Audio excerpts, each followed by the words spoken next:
Toots, and I'm here with my co-host, DANK. and we're here on the front lines in the battle against the deep state, the cabal, the Illuminonkeys, and all those that wish to enslave all of humanity for their own selfish reasons and doing all sorts of shenanigans. How's it going, Tank? Well, things are amazing right now. Good. Amazing is wonderful. Is there anything to report today that can be reported on? I mean, there's lots of things to report, kind of expansions on the things that we already know. It's really, really amazing stuff, actually. Basically, it would appear that Kim has fought through 40,000 plus blocks, and she basically confirmed that it's down to one block left. And I believe that we could know as early as tomorrow, potentially Monday, but in the very, very near future, if she actually broke that block. So I would say that awesome sauce. Energetically and financially and spiritually and realistically, practically, we are right at the door. Figuratively and in some ways kind of literally, I guess. Alternative dimensionally, literal.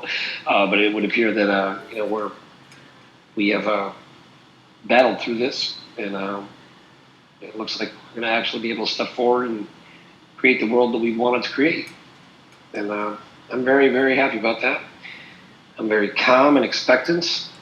Some of the things that went down this organization, Team Bubba, which, isn't it ironic that it's Team Bubba, and that was the nickname for Bill Clinton? Oh yeah. And you had to go all the way to Lithuania, back to New York City to find out that KPMG has deep ties to the Clinton family, to the Clintons who are in the same building, and I guess have all types of connections there. Yep. I guess KPMG is actually the largest corporation As a in the United States, or largest foreign. Hang on, let me just check on that. Something like that. I thought it was really fascinating information, actually.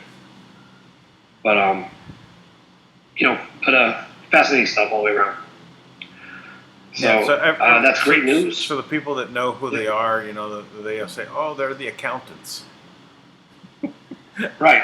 Yeah, very simple, right? They're just accountants. They're just accountants, right? Yeah. It's kind of like the mob, right? It's always the accountant that is one of the most protected people in the whole thing, right? Who always keeps the books. Yeah. So,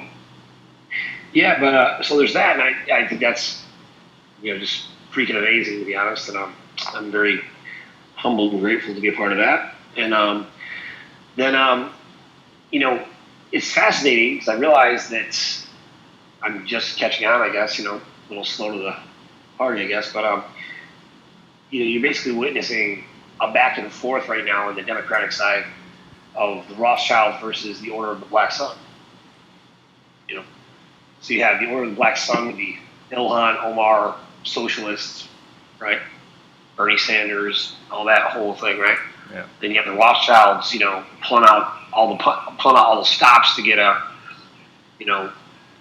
the crazy old man Biden there, who's only half together. I mean, anybody in their right mind would never let this man, wouldn't let him drive a car, let alone lead a country. Right. It says, time to take the keys away from Grandpa. Well, he can't survive in any normal functionality, right? Where you're actually making decisions and actually, brainstorming and coming up with ideas and fixes. When he came up and he got his wife and his sister confused, right? And he said, they switched places on me, right? That's what he said. But I saw the video that now I went back looking for it. I couldn't find it. I saw when it first happened, right? I saw him walk up on stage, right? And then they all moved over, but they never switched places, right? They were on the same side that they were on when they walked up on stage. So I think they really just got rid of that video because they didn't want like just one more thing, right? They just, tried to, mitigate the damage as much as possible. But literally, he just can't keep things straight. Well, it's funny. They're showing all these like clips, from like Biden back in the day, right? And you can tell, he was a charming guy, and sharp-witted and funny, and probably good-looking, right? And you look at him now, like he does have a good look. He looks healthy, right? For his age, whatever his age is, I have no idea. Yeah. But he looks healthy. He looks president. He does look presidential. In the most generic way, right? Yeah. So what they've done is they've got him so he's excellent at like sound bites, right? So he goes off about Trump the other day, running his mouth, which I thought was hilarious, right? He's like, Trump doesn't want me. He knows I'm gonna beat him, right? I'm like, holy crap, good luck, buddy. So they've got him like queued up, like as long as they're there, they prep him, they tell him what to say, he's reading off a cue card. But you put him in a public setting or a debate, standing there trying to figure out whether he's going to make out with his wife or his sister. It's a nightmare. No telling what he's going to do. So that's a joke. Yeah, well, that's why yesterday I declared shenanigans, right? Because I said there's no energy, on the Democratic side at all, right? They have no big motivation, and the amount of people that turned out for the vote was overwhelming, right? To put him into this place, and that energy's just not there, right? So it must be either they flipped on, the voting machines, right, and just ran it, and added all these votes for Biden. That's the only thing I can think of that makes any sense. Because there's no way he got those votes. No one just said we gotta go vote for Biden today. He couldn't get 12 people together, at any of the rallies, right? They said, they had to like hold round table meetings.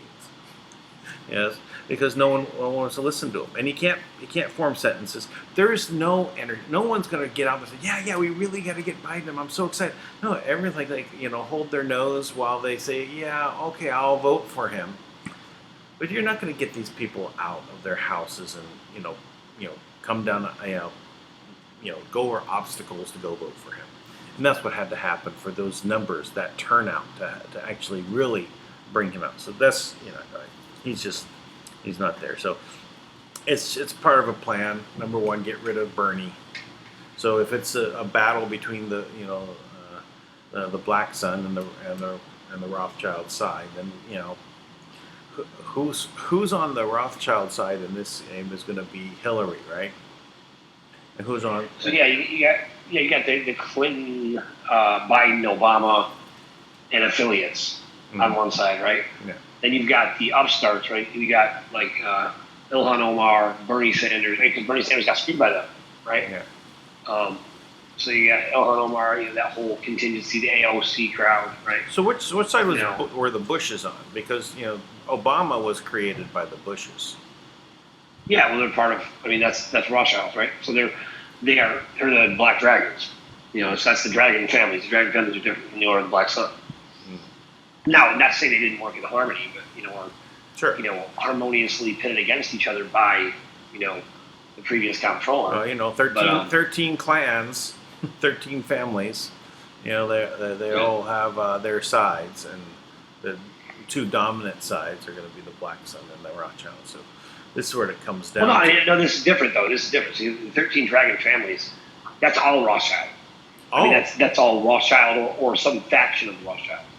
And I didn't realize the Black Sun, under the destroyer, but they were all under Marduk, right? So, right. So like you would, you'd tell one on one side to do something, and they'd fight the other one, whatever. That's how you played it out. Keep everybody in their compartment, and everybody stays in their lane. But I think the Order of the Black Sun is risen up, and it's become more obvious that they're different now.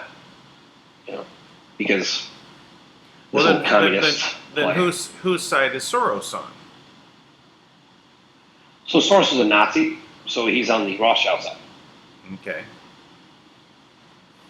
So he's on the Jewish side, and he's a Jew. Yeah, I guess. Right. Yeah, because everything. way to put it, right? So fascinating. Yeah. I mean, that's the best I can tell. I mean, Well, it's not about the Jewish people. It's about the Khazarian mafia that was used the Jewish religion as a way to basically divide the world. Right. I mean, it's I'm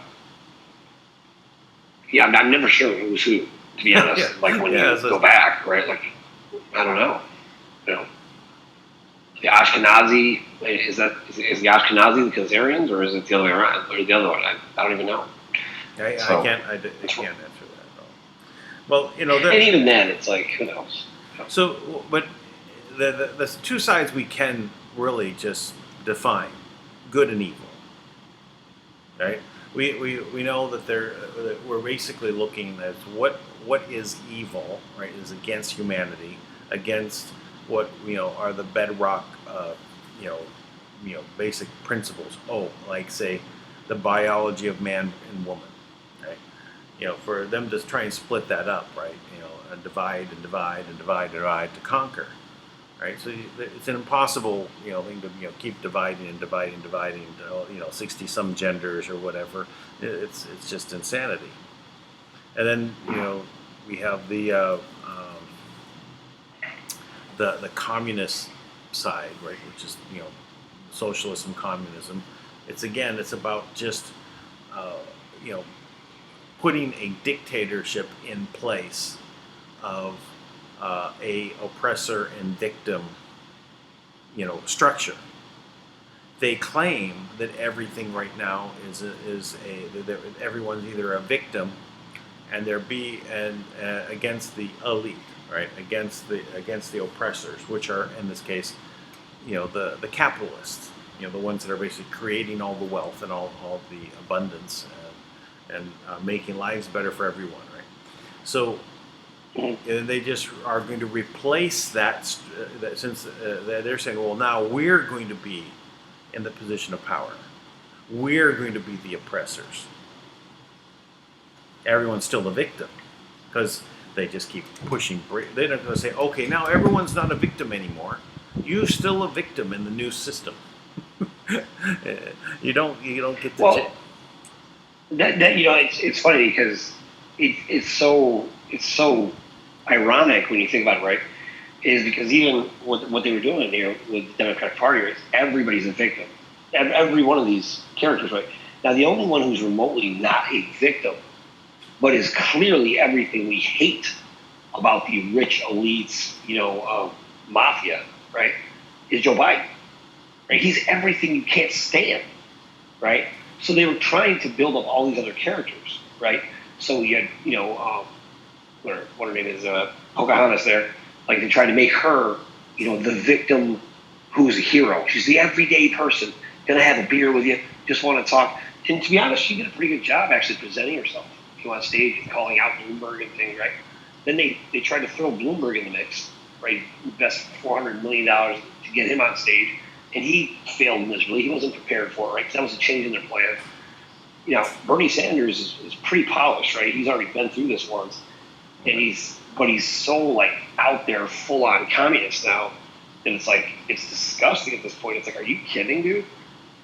So, and then Joe Biden is just this mess of a person. I mean, just a train wreck out there that they keep trying to promote like he's, the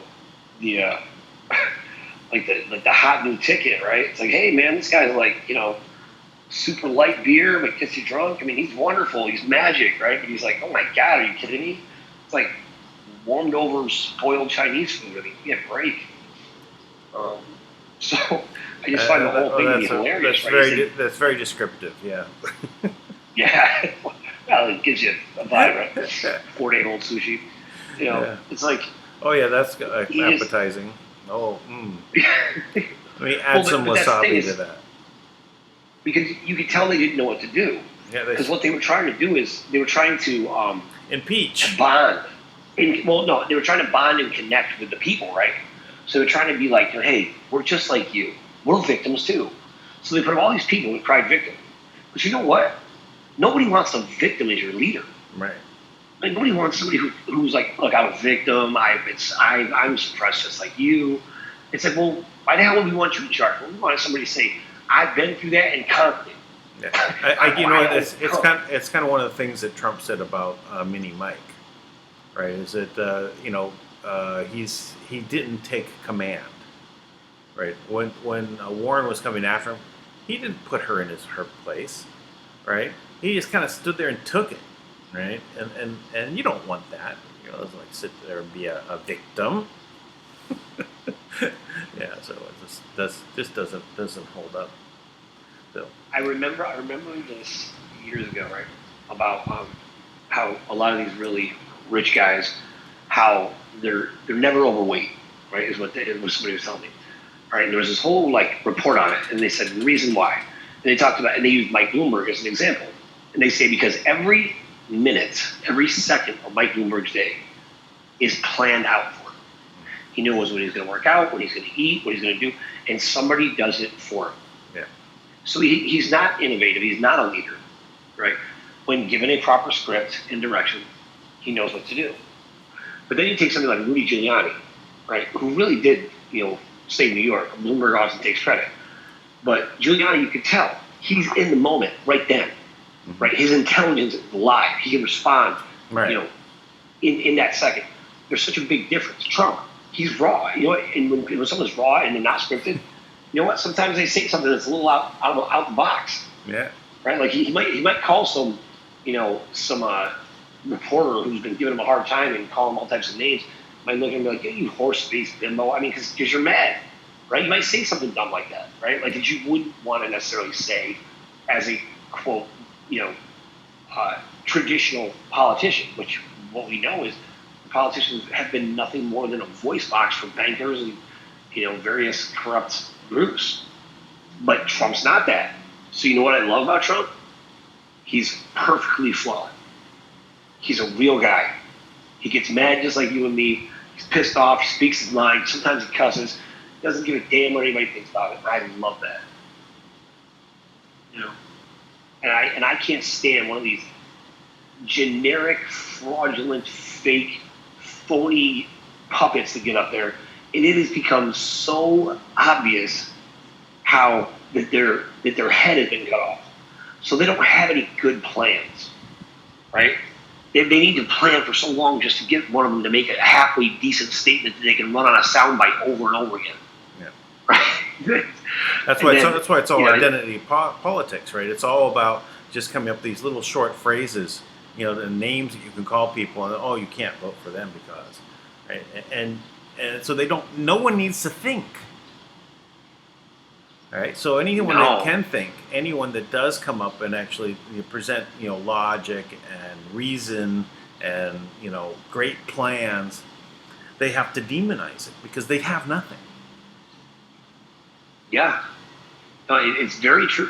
And it's fascinating to me because, I know you're like this too. Like, we crave, intellectual dialogue, intelligent debates, controversial opinions that we can push against because we can, really cement ourselves in what do we believe, right? Where do we stand? And when we talk, the words that come out of our mouth, they're things that we believe, right? And when you say things that you believe, there's a sincerity and a resonance that comes out through your voice that you can't deny. Yeah. So what happens when all you do is lie? Nothing you say has really any strength behind it. Yeah. It's just words. Yeah, one of the other things, I've told you this, one of the reasons why, when I originally started doing my broadcasts and videos, I literally put the camera, in my face on the camera. It's because I wanted people to see that I was sincere. Because I know that people can look and see, at people, if they have shifty eyes or, they're acting, you can see from their mannerisms that they're they're either very polished snake-like character, right? That they're gonna like slither in their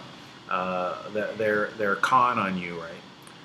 Or you can tell that they're genuine, and that's one of the things I hope to have, that from people being able to see me. Did you ever see Bubba? Mainly just stuff like he was drinking a beer. It really like when they pull scams like Bubba. Yeah.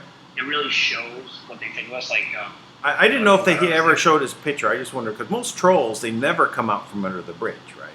They're always hidden in the dark. So did you ever see Bubba? Who would he ever look like? Did they ever do a video? Or is this just all from behind the scenes stuff? No, from what I understand, is that you have this team Bubba, and there were a lot of them were like THI members who wanted to be more involved, and they weren't, right? They couldn't get more involved. So they took it as a slight, and then, I guess, I'm not sure what was said or how they got disgruntled, right? But they continued to spy in THI. And then they just took everything that was said, and they came out in their little group, and they trashed, Thomas and Kim, and then eventually us, and, I'm sure others, right? And then they called themselves whistleblowers by pulling out things that were completely innocuous, right? Like dams with Indonesia, or what is it? Swiss Indo, yeah. And they try to, they say. By the way, I promote that on my channel, right? And I have a I have a playlist for it, just for people to see all the interviews for that, so you can see what happened. Yeah, right. They said about me, they're like, "Tank used to work for a pharmaceutical company." I'm like, yeah, big deal. Yeah. And before that, he was a teacher. What? It's like you can say anything with the right emphasis, and make people like, oh. And then if they really think about it, like, well, wait. So, like, what are you talking about? Why is that a thing? It's not a thing, right? So that's basically what they have, right? It's like, they pull a bunch of things that have no weight. Now, so from that, I just kind of talked about just being, a group that was disgruntled. Well, when I had no idea who they were, really. I didn't know that they were former THI members or anything like that. So it sounds to me like this was an op, right? That they infiltrated for the purpose of trying to, create destruction later.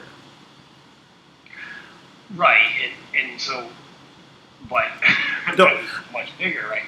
Yeah. So like Thomas really got into it tonight, the details, right? And I'll say, if anybody, I thought tonight intel from Thomas was the best intel I ever heard from him. It was great. I mean, he gave such great insight on so many things from where I picked up at 9 o'clock. It was really, really high quality.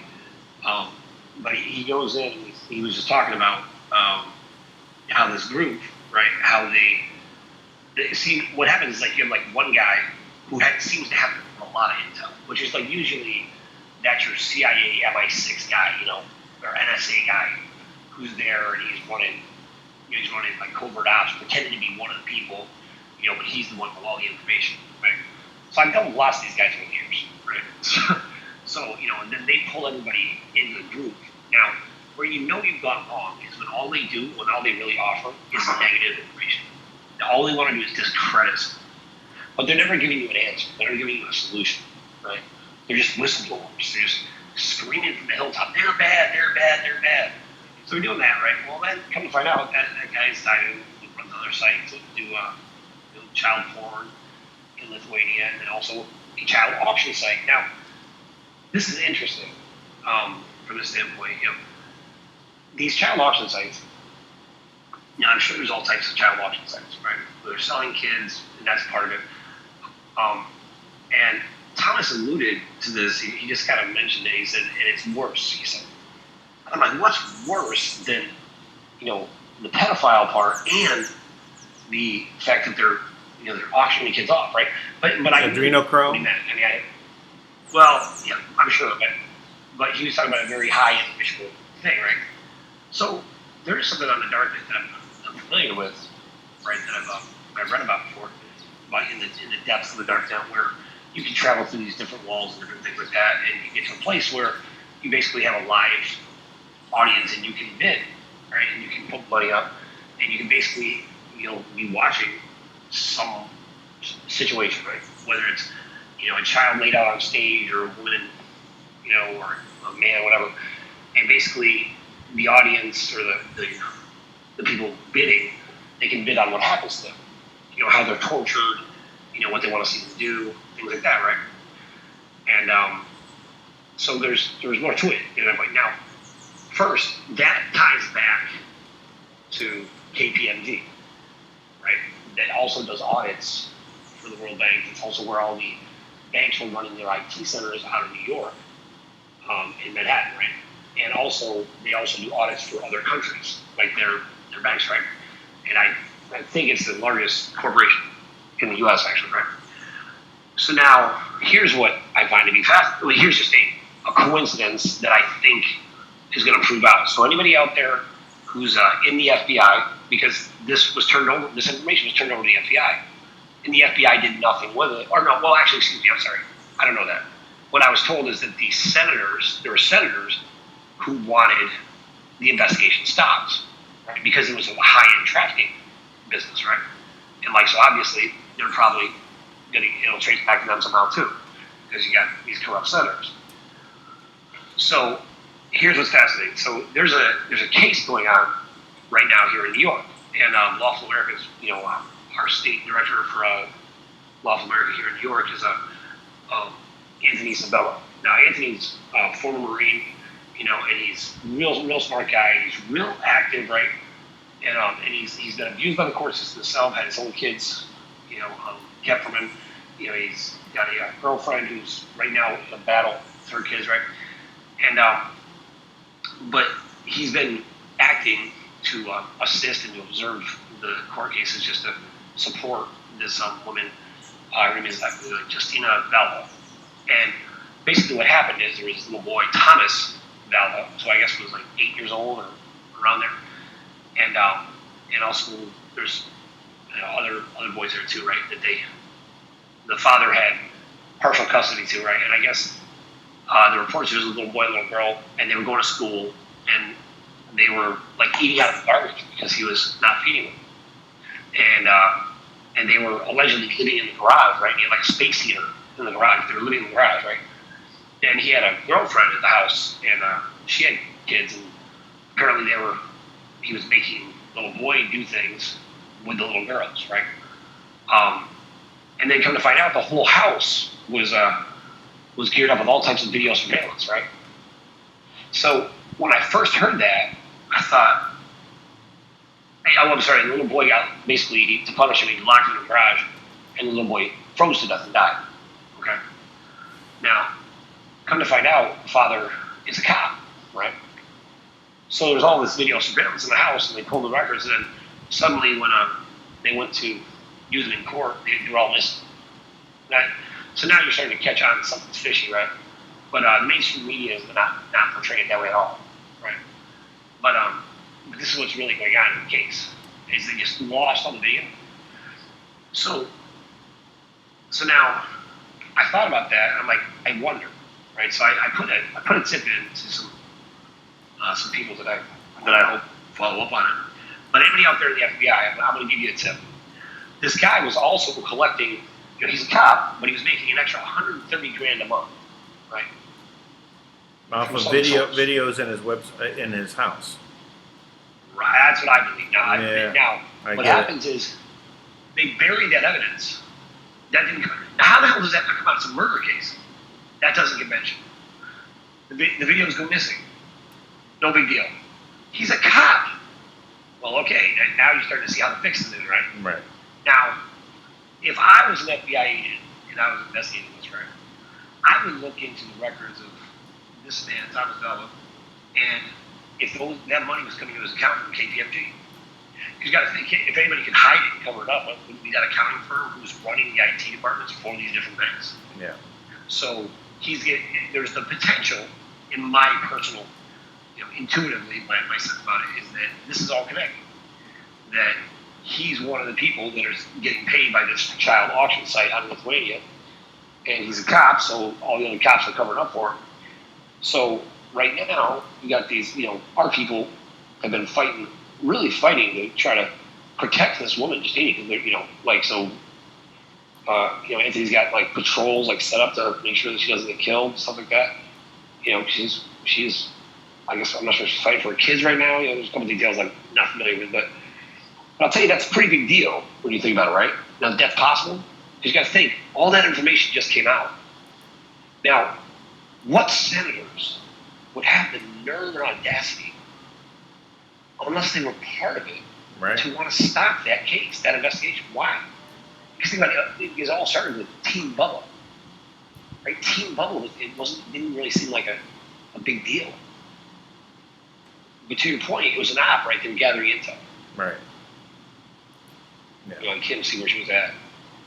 Right. Trying to get close. Yeah, that's what made sense, right? You know, that they were running an op, just to cause. Well, intel is one thing, and the other would be at some point to cause mayhem, right? To try and tear down the organization. Well, so it was fascinating, though. So, and I might actually, like tonight's TV Jack, and I highly recommend, go listen to it. I'm sure the whole thing was good, but what I picked up was about, I don't know, an hour and a half in, I guess. Okay. Well, yeah, I definitely want to hear what was going on there. I've got a couple of things lined up to go over. If we can go a little bit of sidetrack. It's more something I picked up on in regards to the corona, illness that's out there. All right. So, one, from what I'm hearing is that the infection rate doesn't appear to actually be as high as they claimed in the beginning. Right. Okay. Right? And it may just be about the same as the normal influenza. Right? It seems to be the same. After all, it is basically a mutated strain, which all are mutated strains. That's basically what it does. It just mutates. It continues. Sometimes the mutation is a little worse than before, and sometimes it's less. There also appears to be two different strains, a more aggressive strain. Right? And so certain people are actually catching it, and they don't know that they have it. Right? And then they pass it on. Right? And they don't. So they're passing on, both. So in that context, I've seen, the Trump coming out in force, and they're really lining up and saying, hey, we're managing this, and it really is subsiding the fear for most people. And I caught that Trump basically on when they said that we've shut down the border. He used that on a town hall that just happened on Fox, right? I said we shut down the border. So I want to show something regarding that. Let me go ahead and bring that forward here. I'm going to share my screen with you so you can see what's going on.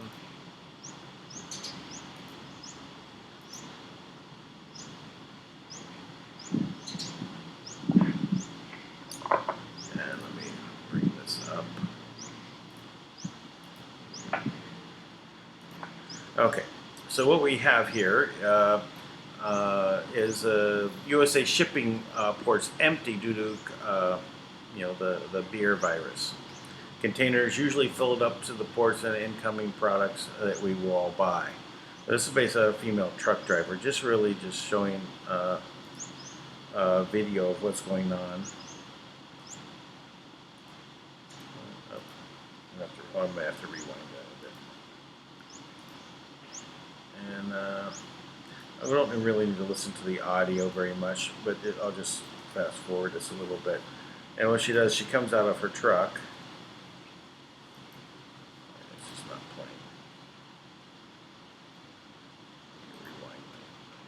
Just reset. Where's the video at? It's on liveleak.com. Oh, cool.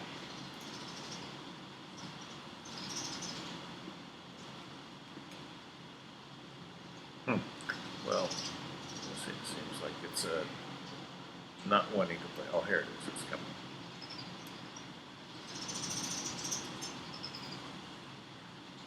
maybe not.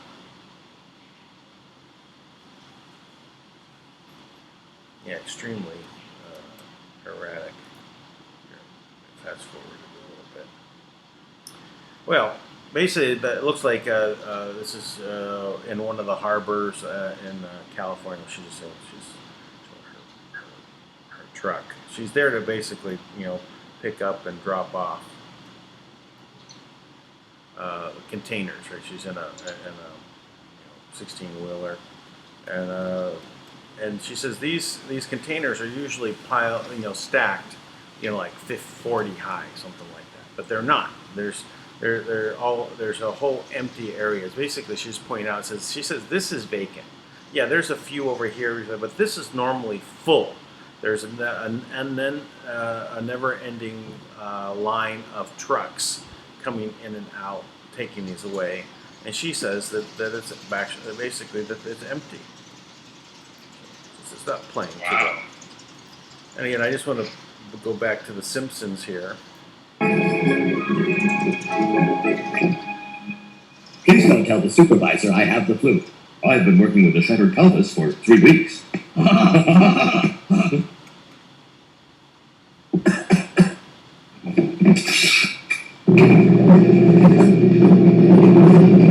Oh, my juice looser's never gonna come. Hey, Dad, this came from in the mail.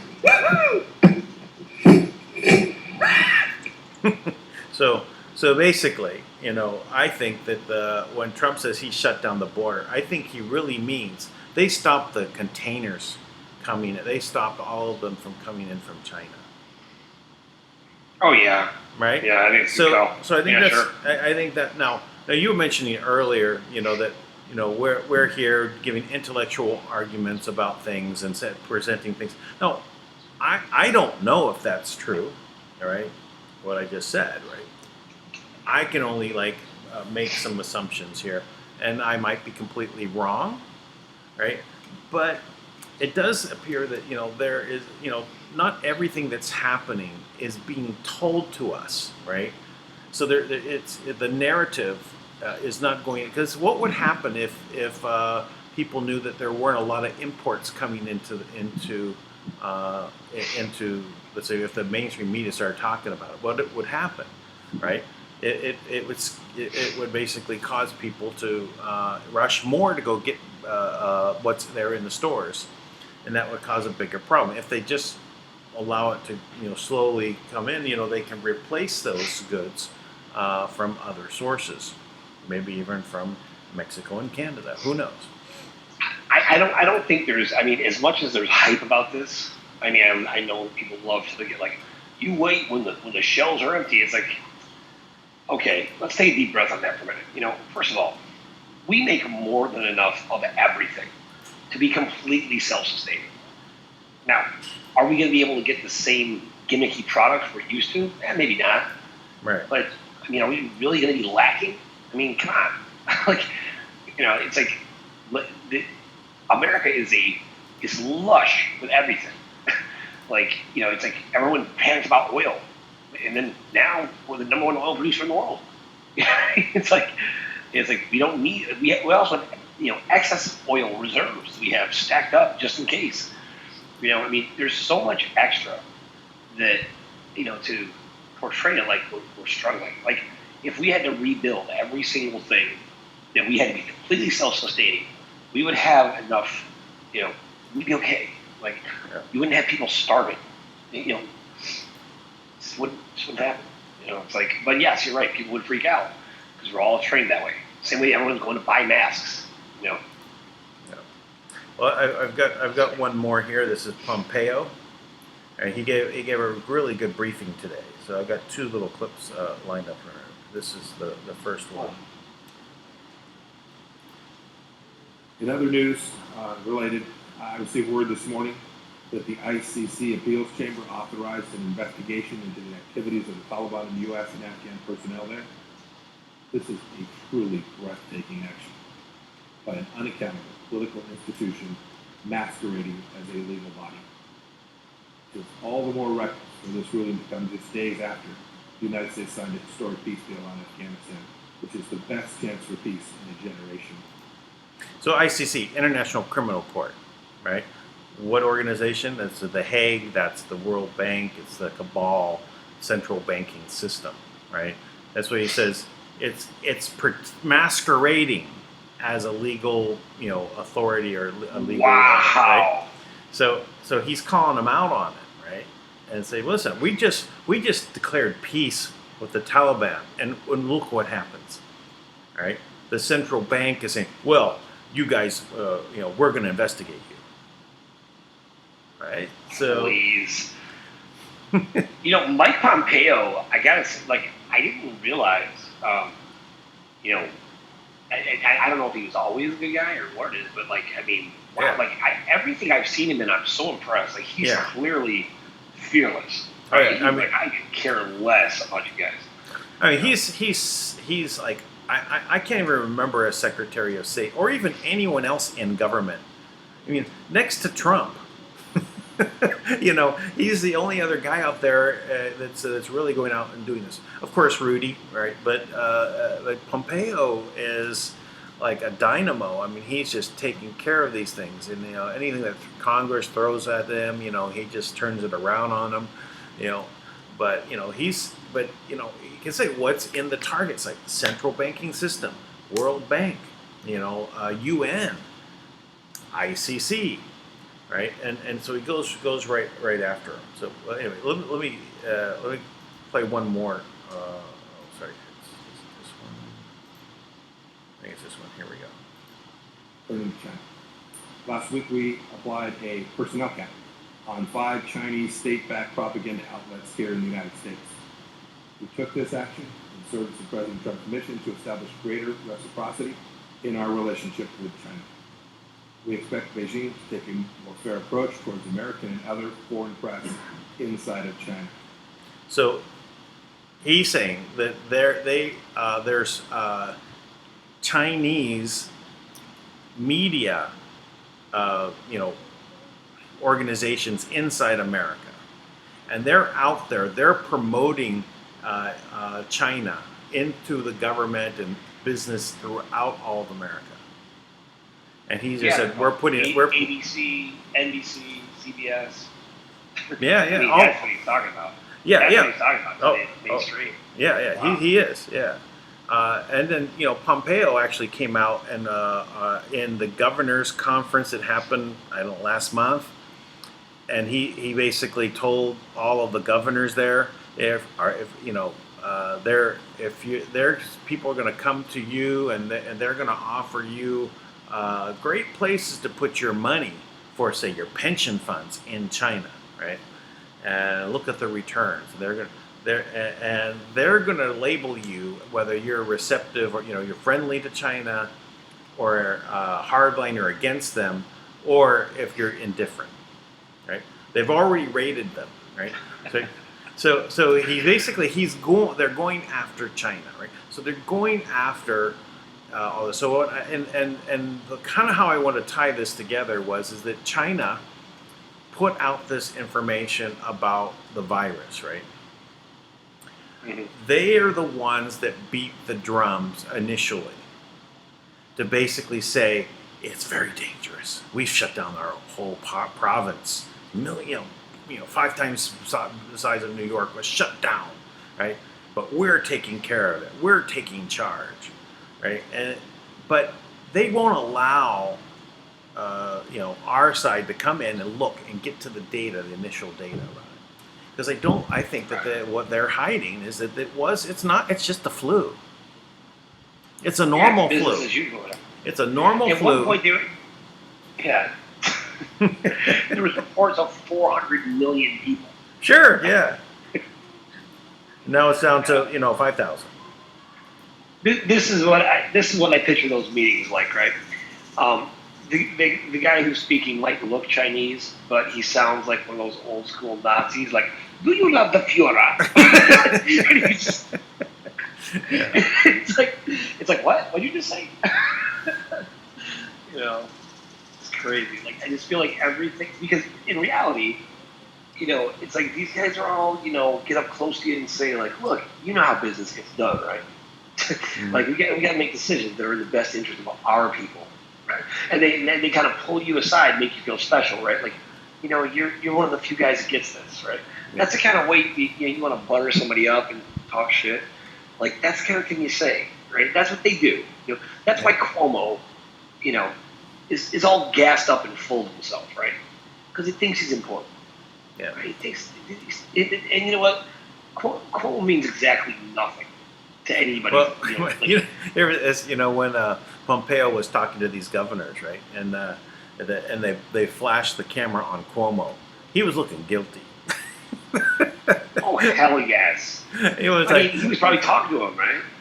Like, yeah, he doesn't know anything about it. I'm sure Pompeo was looking right at him and says, and they have your number, and they already rated you as whether you're friendly, to them, and but really, it's pointing out the enemy, right? It's the good versus evil. It's and that's what we're really facing here. Is that this is a war? It's going on, but you can't even call it really a cold war because they've been waging it. It's an invisible war that we can't see, right? So it's not cold at all. It's just invisible. It's hot, right? On their side, they're attacking every which way except by using, conventional means of war, right? This is all information. It's all about, one of the other things, like, talk about if what they're trying to do is tear down the confidence in the voting system, right? That's why they say, go back, get rid of the electoral college, right? Make everything like, well, no matter what you vote for, it doesn't matter. Right? So you just lose confidence in the overall structure of the government. If people don't vote at all because they find it doesn't have any bearing on what goes on, which is, is that going on the Democratic side right now? Nobody that actually went to the polling places, and voted for Biden. Voted for the others. I actually saw like a bunch of people there voting for Biden. Right? They weren't there. Right? So everyone is suspecting. That just breeds doubt. Right? And I think that's really what their main mission here is, because they want to get rid of the government. Right? They want to get rid of the American government, and this is the justification. If it's so corrupted, so voting doesn't matter. The people are also corrupt. What does it matter if it just disappears, right? Oh, now here's the replacement, right? Here's the new system coming in place. Oh yeah, that old one is we now have a social democracy for all North America, right? That's that is the plan. Yeah, that is the plan. The plan is supposed to be divided up into 7 primary zones, right? Which would be just like what is that movie? The Hunger Games, right? Mm-hmm. And so you can imagine each zone, will be, you'll be limited to that. That'll be your whole world. You can go anywhere you want to go between North America and South America, but it'll be one zone, right? You can go or Mexico to Canada, no problem. But it'll be one massive zone in whatever it is, right? And so right now, because I know Eric Prince wanted to be like the king of North America, right? That was his goal. Or he wanted to be the head of the Black Dragon family, which I suppose would have been broken up somehow that way. So this stuff is all fascinating, when you realize what's really going on. So what's really going on is a faction war, right? Now, even in the Hunger Games, that's what they talk about, the faction. Yeah. Right? This is a faction war. So you have the different factions that have run the, criminal enslavement program, and they're all being broken up because the collective of all the people is so much more powerful. It's so much bigger than the factions, really, right? The factions are a very small portion of things, but what the factions had that we didn't is they weren't heavily drugged. They weren't consumed with vaccines and fluoride and all these other things. They had every advantage in the world. They understood what was going on. They had access to cures, access to all types of treatments, and clarity we didn't have, as well as a knowledge about the real behind-the-scenes technology, and an existence and a training even on how to connect with and see things that most of us wouldn't even know exist had we not just somehow awoken in the midst of our surgery that they were about to cut us up, and we woke up, So it's a lot of us. It's like, but imagine the knowledge that you've gained over. I mean, well, Dan, you're a bad example because you've been, been like meditating for levitation since you were like 6. But like most people, like are just waking up maybe in the past 5 years, right? It's just amazing to me. I think about it. It's like I don't think I ever levitated. It just got lighter. I wouldn't say I could fly. I'm just saying I didn't have to touch the earth anymore. Yeah. I just need that. I need that Neo, element, right? So you just go. Yeah. That's it. It's that. So, but it's really amazing right now because, like, I mean, like even with this stuff is like this whole thing with Team Bubble, which seemed like such a silly thing to me, right? That tracks back to Lithuania, all this stuff, and then back to KPMG, which is the block. That's the block. That's the final block. And then coincidentally, our people on a totally separate. I had no idea they're working on this case, which I just my gut tells me that it's going to go back to KPMG. Mm-hmm. So right now, FBI agents reopen that investigation, or please tell me you didn't close it. Go look at this guy, Thomas Alva, and check his bank accounts. He's receiving an extra $100,000 every single month, and I'll bet you it traces back to KPMG and potentially back to Lithuania. And then, if you want to find the videos, the same person that told you what the connection was in the first place, just ask her, and she'll give you the video because you should have access to it. Because the video that they say, quote, went lost, it didn't go lost, right? It's there. And even if they lost it and destroyed it, believe me, it still exists. Yeah. And I'm pretty sure the Kim's system can pull it. That's the advantage of having a universal intelligence system. And matter of fact, you guys can call me. I'll give you the face of the young boy, and you can do a facial recognition search on the dark web, which we're already doing, by the way. Which our people are already doing. And if you don't track it down, we're going to, and we're going to make you look terrible. Because we're going to out the whole thing to the whole world. Because you guys were lazy in your investigation, and you allowed a bunch of corrupt cops in the judicial system to run over this poor mother who just lost her son. And we're sick and tired of you being so freaking useless that we can get the job done with no resources still better than you.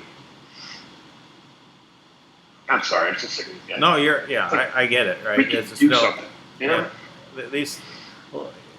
they've had so many years putting these people into place too. Of like, that's a police officer, but it's not just one. There's a bunch of them. It's not all, and it's not the majority. Well, maybe in certain places it might be the majority. It might be like 100%, right? Because once they get to a certain point, they close ranks and they make sure no one else gets in, right? And so they kind of like spreads like a cancer, right? Like Anthony Sibelius, this guy's a veteran, right? He's even got some brain damage from percussion, whatever, mortar fire kind of stuff, right? Like from just being around heavy explosives and stuff. You never know when you're talking to him. He's so sharp, But he's the kind of guy you want on your team, right? He's a good guy. He's a good guy. He's fighting a good fight. He's about it, right? He's going in these places fearless, and he's already made up his mind. My life's on the line, and if I have to, he's so committed to changing this system. He's like, if I lose my life, but I make a difference, I'm in. That's our guy, a lawful American, right? He represents the state. He's out there doing this work, right? And that's why he reached out to us, or we got a hold of him. It's like he's a perfect fit, right? Now he's out there doing this stuff, right? And I'm about supporting our people, man. People stand with us, we stand with them. Now, so he got fired about this case. Now, we've been trying to get away from individual cases, right? Because when you get with an individual case, you get bogged down, right, with this one case. But it's like, look, we're trying to change the whole system, right? So to change the whole system, there's a whole bunch of things we have to do, and we're going after judges and trying to get 10 to 12 records of every single judge committing, or not every single judge, but in every single state, so that we can show there's a pattern of behavior here and we're documenting it, right? Not the individual case, but when this behavior comes up in that case, we're establishing a history. Look, you can reference the public record or the court record, and there it is. But in this case, I was listening to Anthony get fired up about it, and the way I am, when my people get fired up, I'm fired up too. And it's amazing. After I heard him talk about it, and he was just, the guy doesn't get really frantic. Not frantic, but he doesn't panic, right? He's cool, he's calm, right? And he's just clear about things. But when he called me, it's the first time I heard him a little, not worried, but just angry. He said, "Come on, this got changed, right? The frustration of seeing how corrupt it all is, and doing all you can and realizing it's still not enough. That's what I felt, right? And I know that feeling. And I was thinking about this, that, you know what? So we took some steps with Lawful America. And it's amazing when you just speak the truth, how many powerful people you bring together around you, right? So there's all these incredible people around me. Just incredible people that have all this access to amazing things. And all I had to do was just whisper it to a few people. And within an hour, they were running facial recognition stuff, right? And which, I could always run that through Kim and run that channel, right?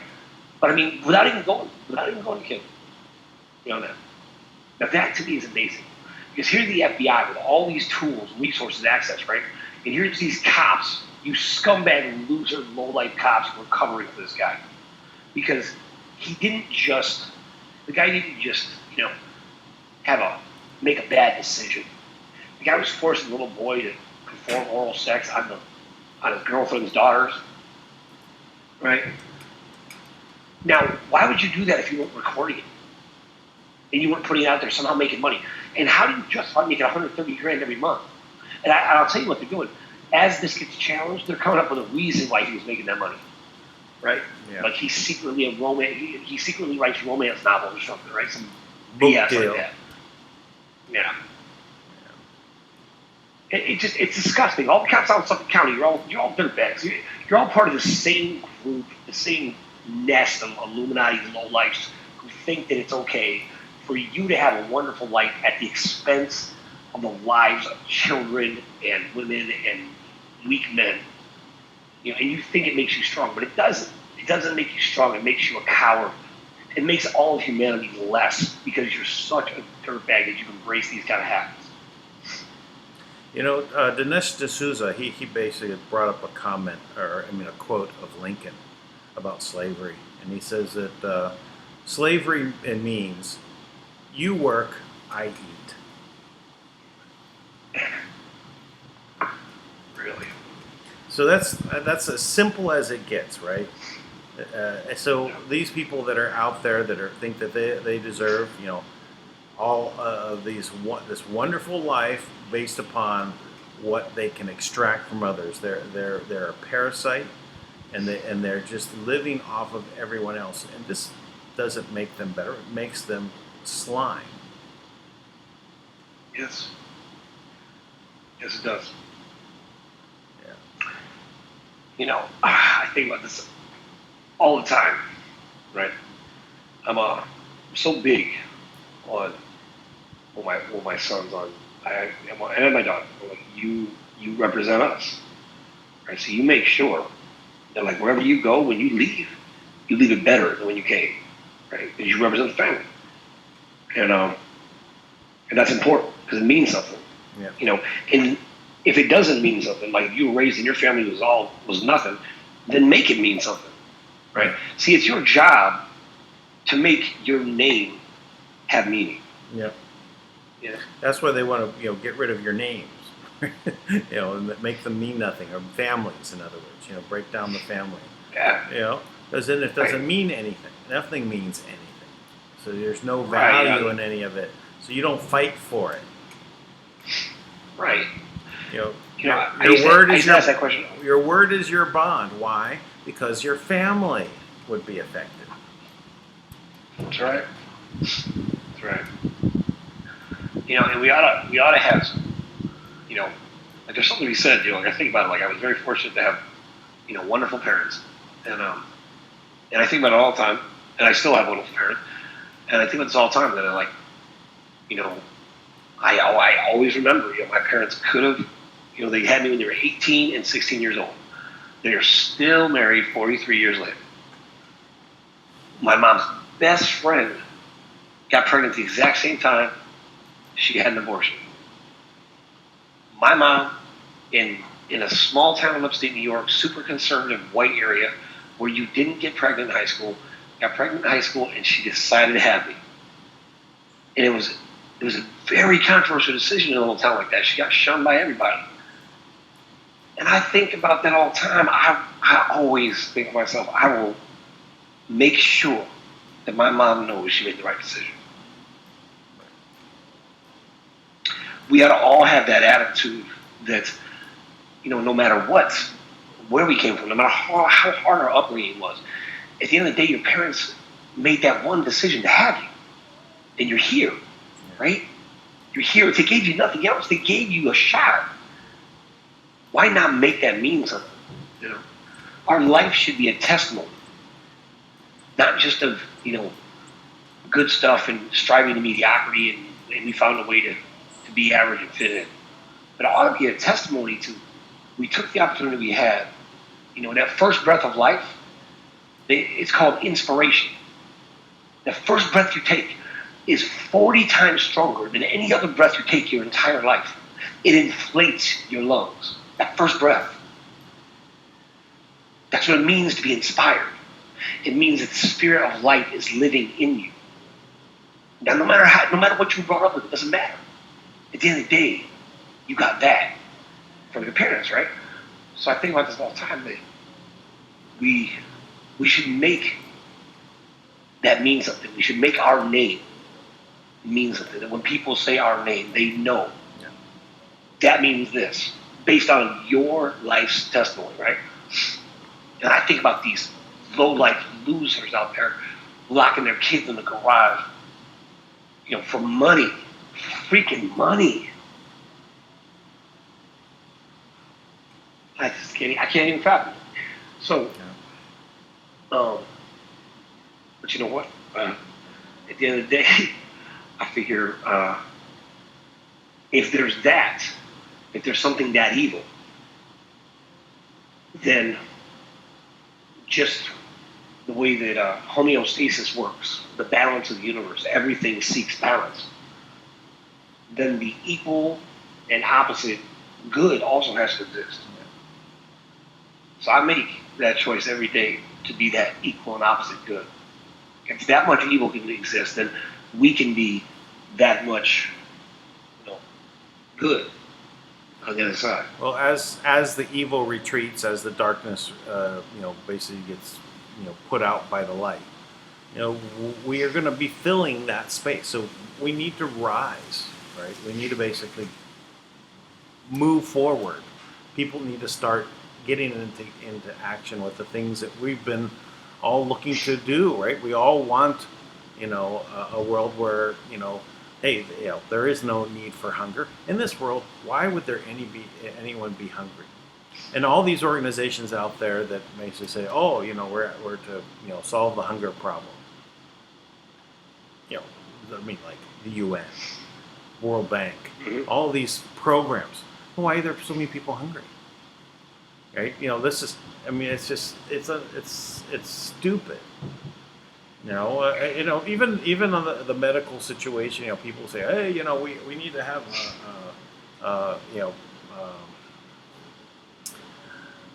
what do they call it? Medicine for all. I don't know.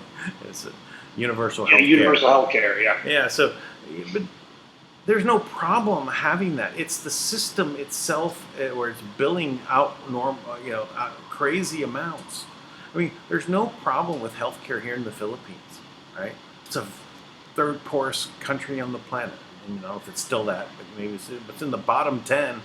And what is their but they have the best of the best medical care for very little money, considering. And you just walk in off the street. Yeah. Right? Is there medical care? Do they have medical insurance? Sure, they do. But is it real? But it's not everyone that has it, right? And it's not even overly expensive. It's less than, it's like dollars. We're talking about dollars a month. it's not even like $9 or $8 or $7. It's like 3, 4 a month, right? So all this that we can't afford it and all this is because it's the government getting involved with it. It's the insurance companies that get involved with it. It becomes systematized and greed sets in, right? And it just keeps getting more expensive and more expensive because then they feed off of that extra expense, right? They get wealthy the higher they are up in the organization. So there's a problem with that, and it all stems because the government got involved. Medicare, everyone says, "Oh, well, we need that."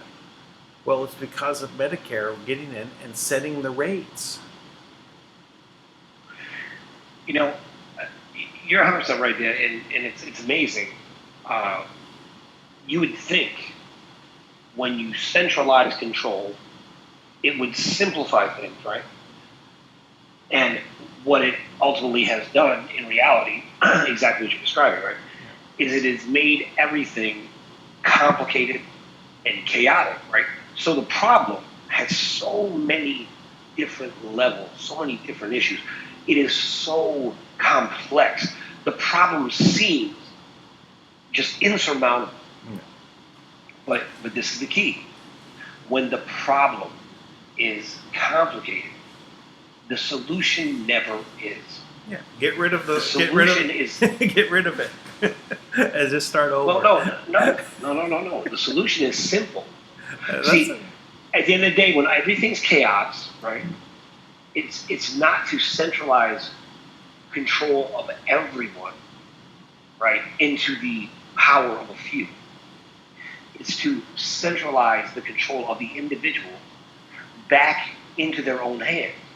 So the reality is, the problem is complicated, but the answer is simple. It's you. You the people, you as an individual, you are the answer. Right? Now, how you fix it is almost irrelevant. I've already solved the problem. The solution to the problem is you. You have to take ownership. You have to take responsibility. You as a person, and me too. And each one of us has to do that, and that's the answer. And you know what? How that happens, we can work that out. But it's not complicated. The answer is you. Now, if you're not active, if you're not awake, if you're not taking part, if you're not contributing, participating, encouraging, considering, researching, building, creating, then you become part of the problem.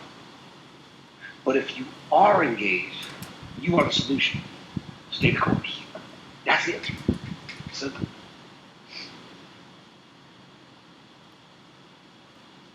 Sounds simple to me. That's all I got, man. Well, that's good. We covered quite a lot of ground anyway today, and we're a little bit over an hour, so we can cut it here and come back tomorrow, and we'll see what's going on. Every day, a little bit more we cover. It seems like we're just that much closer. On all fronts, we're winning in the whole world. We're already have won. It really is. We can see it. I mean, it's just everything else is just the death spiral of all the evil as it goes down the drain. But anyway, we just got to keep pushing it down, though. Get on down that drain. I'll tell you what, I feel great about where we're at. So, thank you, Dan. As always, I appreciate it. Everybody, peace out from New York. See you soon. All right, thanks, Tank. Yes, everyone, peace out from the Philippines. Oh, and by the way, I did add to the memberships to include gold grain coins for certain memberships. If you want to jump in and get participate, this all helps out, helps things move forward. So we'll see you. Just go to www.wga.love.